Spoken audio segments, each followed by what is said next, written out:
은혜 받을 하나님의 말씀은 사무엘상 4장 1절에서 22절까지의 말씀입니다. 사무엘상 4장 1절에서 끝절까지의 말씀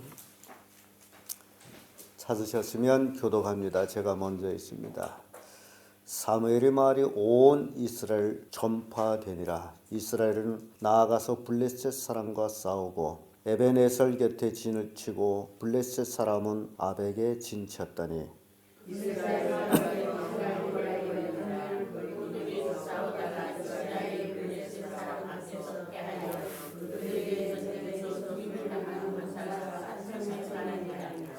백성이 진으로 돌아오매 이스라엘 장로들이 가로되 여호와께서 어찌하여 우리로 오늘 블레셋 사람 앞에 패하게 하셨는고 여호와의 언약궤를 실로에서 우리에게로 가져다가 우리 중에 있게 하여 그것으로 우리를 우리 원수들이 손에서 구원하게 하자 하니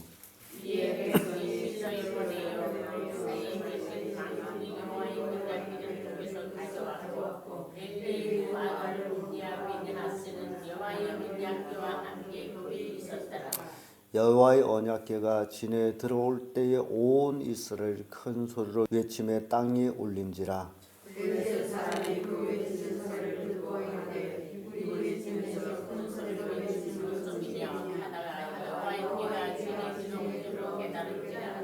블레셋 사람이 두려워하여 가로되 신이 진에 들어 이르렀도다 하고 또 가로되 우리에게 화로다.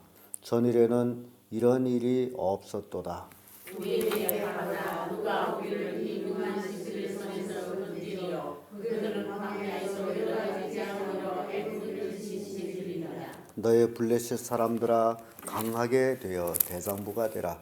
너희가 히브리 사람이 종이 되기를 그들이 너의 종이 되었던 것 같이 말고 대장부같이 되어 싸우라 하고 블레셋 사람이 쳤더니 이스라엘이 하여 각기 장막으로 도망하였고 살육이 커서 이스라엘 민이 들어진지라 사만이었으며 하나님의 언약궤는 빼앗겼고 엘리의 두 아들 홈리와 비느하스는 죽음을 당하였더라.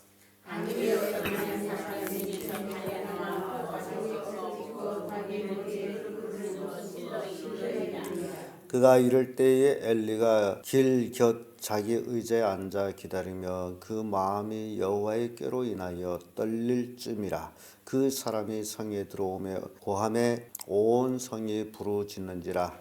엘리가 그 부르짖는 소리를 듣고 가로되 이는 보는 소리를 부르짖으며 그 사람을 걸려서 이르게 하니 때에 엘리 나이가 98세라. 그 눈이 어두워서 보지 못하더라. 그 사람이 엘리에게 말하되 나는 진중에서 나온 자라. 내가 오늘 진중에서 소망하여 왔나이다. 엘리가 가로되 내 아들아 너는 어떻게 되었느냐. 소식을 전한 자가 대답하여 가로되 이스라엘이 블레셋 사람 앞에서 도망하였고 백성 중에는 큰 살육이 있었고 당신의 두 아들 홈리와 비느하스도 죽음을 당하였고 하나님의 궤는 빼앗겼나이다.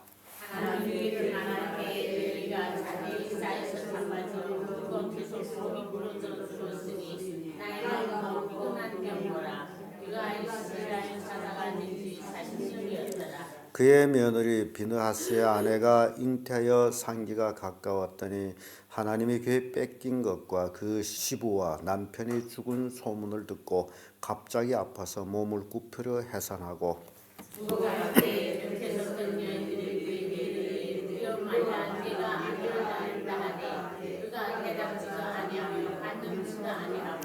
이르기를 영광이 이스라엘 떠났다 하고 아이 이름을 이가봇이라 하였으니 하나님의 궤가 빼앗겼고 그 시부와 남편이 죽었음을 인함이며 또 이르기를 하나님의 궤를 빼앗겼으므로 영광이 이스라엘에서 떠났다 하였더라. 아멘.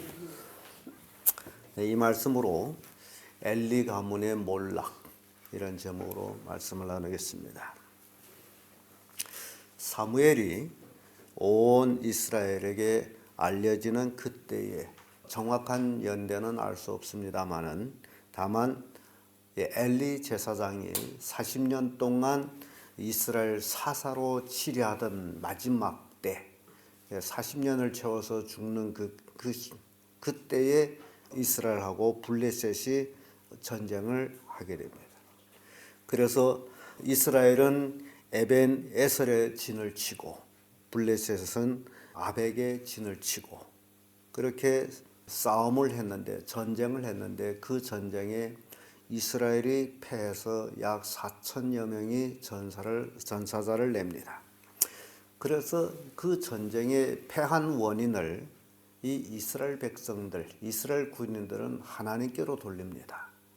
여호와께서 왜 우리를 패하게 하셨는고 그렇게 패배의 원인을 하나님께 돌리는 그 이스라엘 그 백성 군사들의 모습을 보면서 오늘 우리에게 교훈을 주는 것은 승패는 하나님께 달려 있는데 전쟁은 여호와께 속한 것인데 왜 패하느냐? 원인은 바로 죄라는 사실입니다. 우리의 인생을 살아가면서 형통치 못하고 여러 가지 어려움과 고통 그런 것들이 있을 적에는 우리가 생각해야 될 것이 있는데 그것이 바로 죄라는 사실입니다. 왜 하나님이 이렇게 하셨느냐라가 아니고 내가 하나님 앞에 어떤 죄를 지었느냐라는 것을 깨닫고 회개하는 것이 성도들에게 교훈을 주는 말씀이 바로 오늘의 말씀입니다. 많은 사람들이 그래요. 잘못됐을 때는 왜 하나님이 이렇게 하셨나라고 합니다. 근데 그 원인은 바로 하나님이 그렇게 하신 게 아니고 내 죄가 그렇게 만들었다는 사실입니다. 그래서 오늘 엘리 가문의 몰락을 보면서 그 첫째가 엘리의 두 아들이 죽음을 이제 우리에게 보여줍니다. 1절에서 11절까지의 말씀인데요. 이스라엘이 에벤에설에서 진을 치고 블레셋은 아벡에서 진을 치고 그래서 싸웠는데 결국 이스라엘이 크게 패합니다. 약 4천 명이 전사를 합니다. 이게 전쟁에서 4천 명 죽었다 하게 되면 이거는 대단한 이제 손실을 낸 겁니다. 그래서 이스라엘이 진정으로 돌아와 가지고 그 전쟁 패한 원인을 하나님께로 돌리죠. 3절에 장로들이 가로되 여호와께서 어찌하여 우리를 오늘 블레셋 앞에서 패하게 하셨는고. 그리고서 우리가 하나님의 궤를 실로에서 우리 진으로 가져오자. 그리고 그들이 또 하는 얘기가 그것으로, 여기서 그것으로 할 땐 뭘 얘기해요? 궤를 얘기해. 그것으로 우리를 원수 손에서 구원하게 하자. 실로에 있는 하나님의 궤를 진중으로 가져오게 되면 그것이 대적을 물리쳐서 구원한다. 이게 이스라엘 백성들이 그릇된 신앙이라는 것을 보여주고 있습니다. 오늘날도 많은 사람들이 그렇게 생각하고 있습니다. 내가 하나님 믿는 것은 하나님이 나를 도와서 모든 것을 형통하게 하실 것이다. 그런 마음을 가지고 하나님을 믿는다고 합니다. 근데 중요한 것은요, 하나님이 그렇게 해 줄 것이다라고 믿는 것 물론 좋습니다만은 그보다 더 중요한 것은 내가 하나님 앞에 바로 서는 것이다. 이스라엘 백성들의 삶이 이 엘리 제사장이 사사로 40년을 마감하는 이때에 도덕적으로 신앙적으로 굉장히 타락한 그들의 모습이에요. 근데 그렇게 타락한 그들의 모습에서 회개는 안 하고 하나님이 궤가 있으면 승리할 수 있느냐? 아니라는 겁니다. 하나님은 죄악과 함께 하지를 않습니다.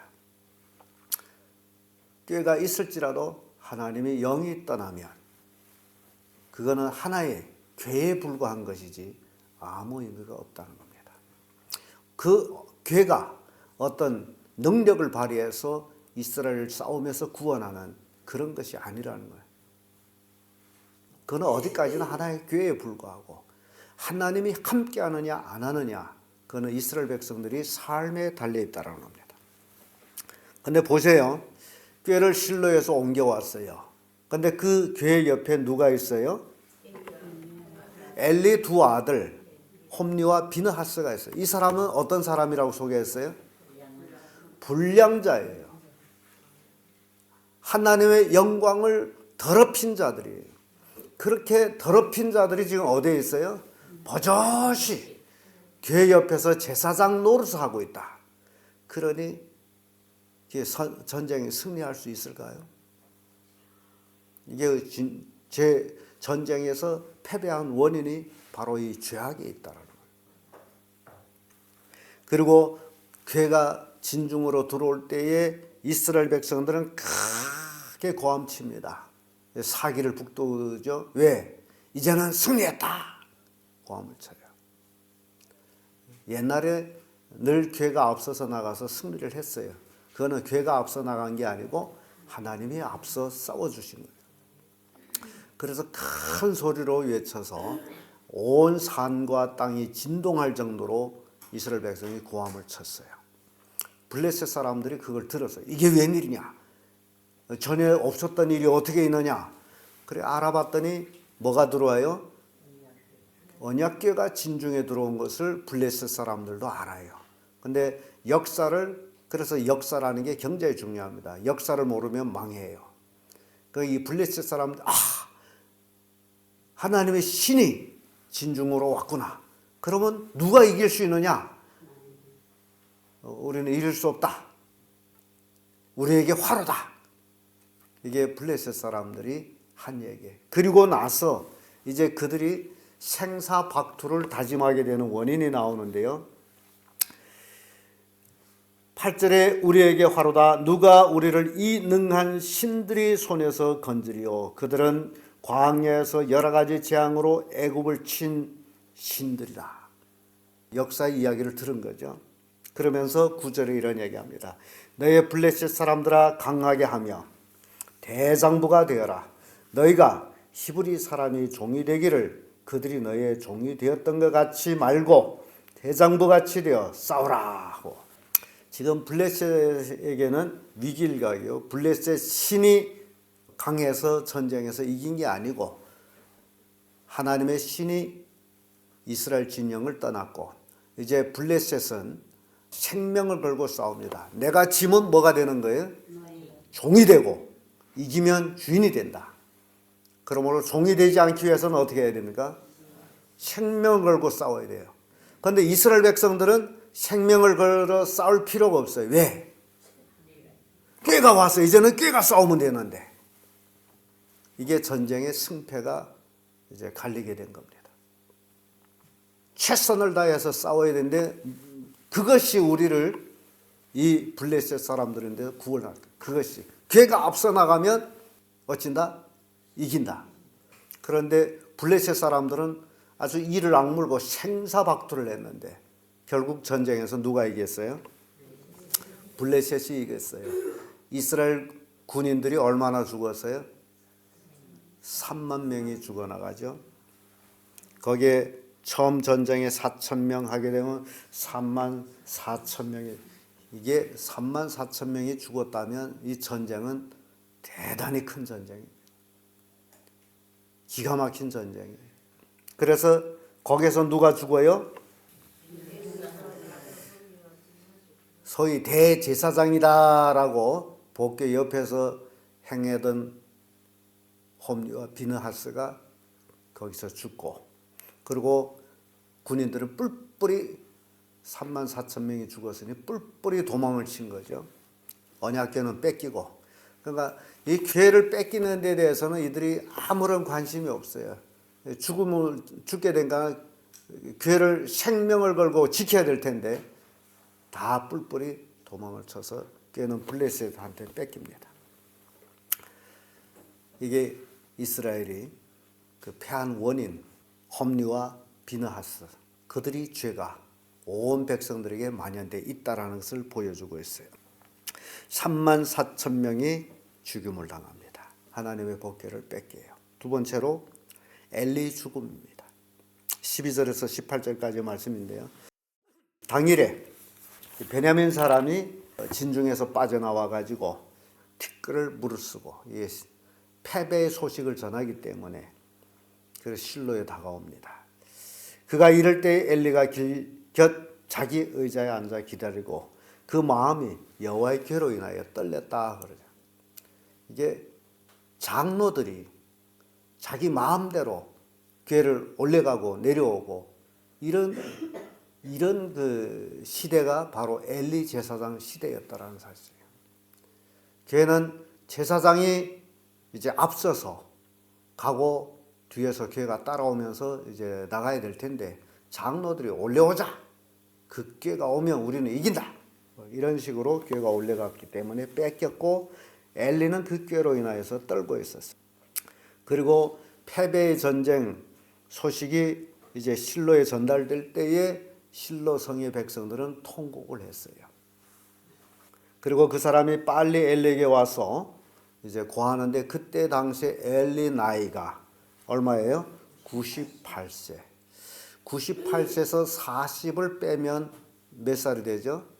58세 때에 대제사장으로서 사사로서 그가 섬겼다라는 사실이죠.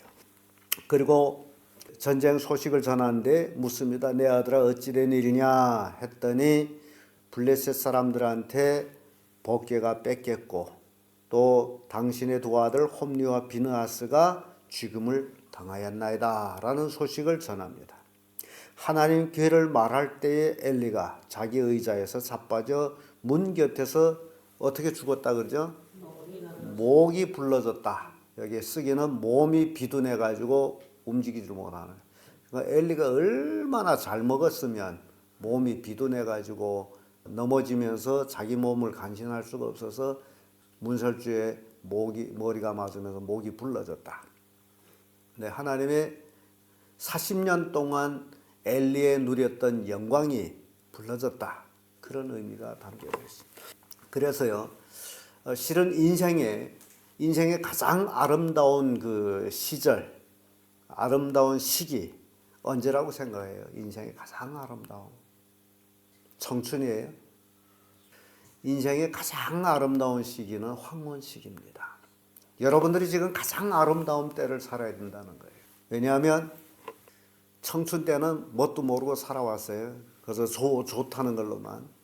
근데 지금은 그동안 살아온 영광을 누리면서 살아가는 과정이에요.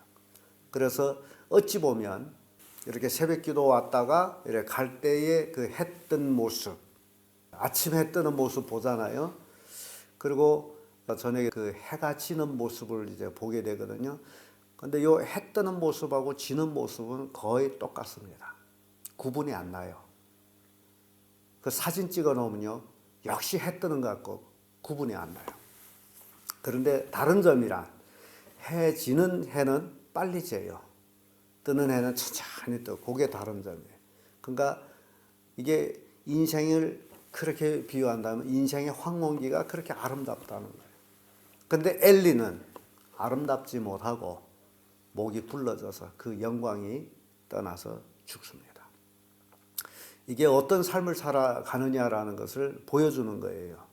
우리 인생이 황혼기가 아름답기 원한다면 어떻게 살아야 될까요? 하나님 말씀 안에서 살아야 된다는 거예요. 내 생각대로, 내 주견대로 그렇게 사는 게 아니에요.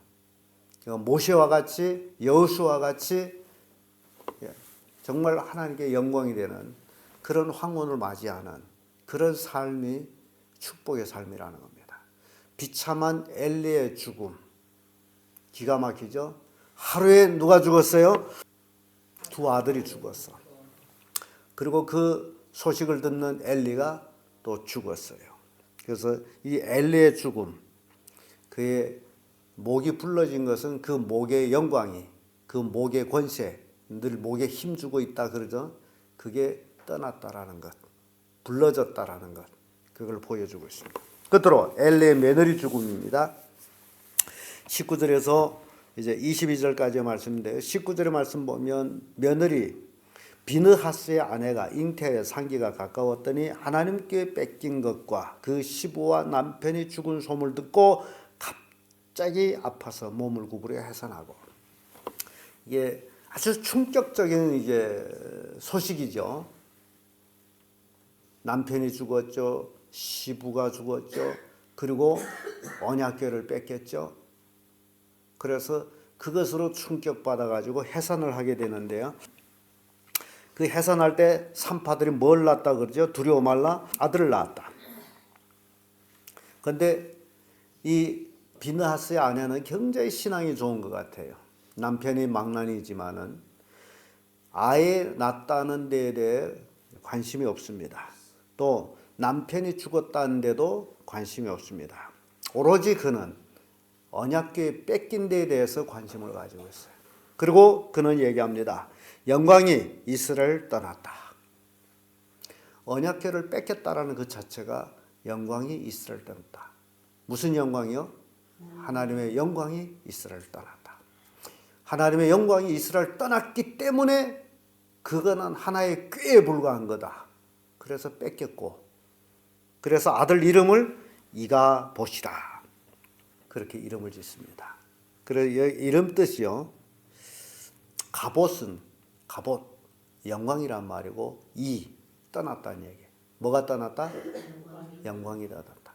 아들의 이름을 이가봇. 뭐가 떠났다? 영광이 떠났다. 무슨 영광? 하나님의 영광이 떠났다. 그렇게 자기 아들 이름을 짓고 죽었어요. 이가봇. 하나님의 영광이 떠났다. 굉장히 신앙적인 여인이었습니다. 남편이 망나니를 만나서 참 불행한 여인으로 됐고요. 이렇게 엘리 가문의 몰락, 블레셋의 전쟁에서 우리는 보게 됩니다.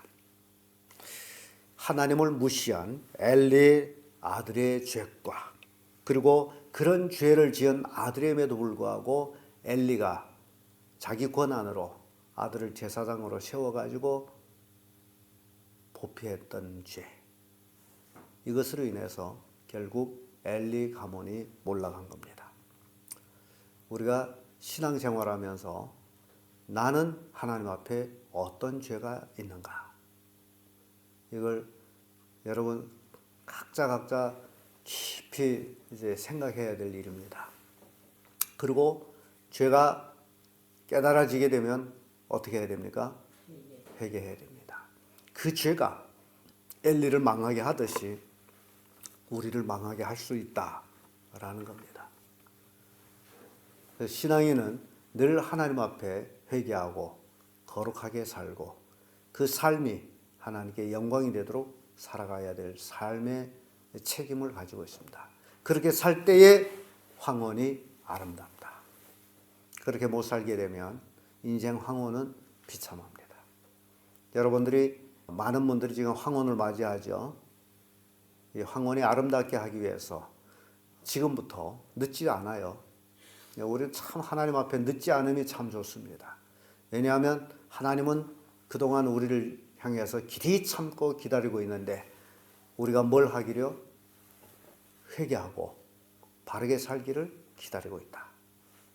그러면 여러분들이 깊이 하나님 앞에 기도하면서 자기의 죄가 뭔지를 깨닫고 회개하고 아름다운 황혼을 맞이하는 그런 성도들 되기를 예수님 이름으로 축복합니다.